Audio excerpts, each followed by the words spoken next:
So when a plane goes down, there's a black box that's left behind in the wreckage. In the moments before that plane goes down, people are laughing, people are sleeping, people are being entertained by various things. Maybe they're going to see somebody they love. So there's good stuff going on. But also, you know, there's probably people who are going to funerals. Maybe they're going somewhere and leaving a bad relationship. You know, things that maybe objectively we would look at and say that's not quite as good, or it certainly doesn't look as good compared to you know, going on a vacation or something like that. And then unfortunately we have the catastrophic ending, right? You know, life as a former Jehovah's Witness involves digging into that black box a little bit, being able to go back into the wreckage.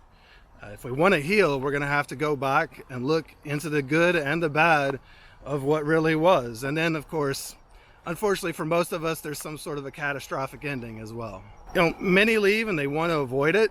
And I mean, who can blame them? There's active trauma there, right? And nobody really wants to go back and look at their trauma. But ultimately, we're going to have to go back and look at that black box in order to really move on. You know, what went wrong? What are some of the things that perhaps we could have done differently, or that, you know, would have helped in those situations?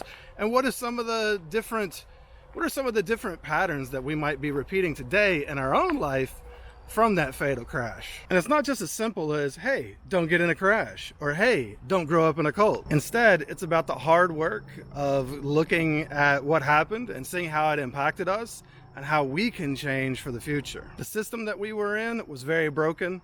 And if we don't heal those damaged parts of ourselves that come from it, then we're going to end up perpetuating that same system, repeating patterns that were never healthy for us in the past, that aren't healthy for us today, and that will only lead to a future that we're not going to be happy with either. So although I know you want to, I know it's the thing that a lot of people want to do, it feels better, don't throw away the past.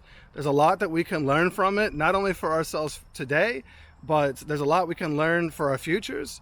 And sometimes we got to dig into that black box a little bit, see where it all went wrong, see what we can learn from it. You know, unfortunately, there's a lot of people left behind that will never learn anything from it, but we actually still have a chance, so we should do that and see what we can make out of our lives. Again, I'm not saying that it's easy, I'm just saying that it's worth it in the end.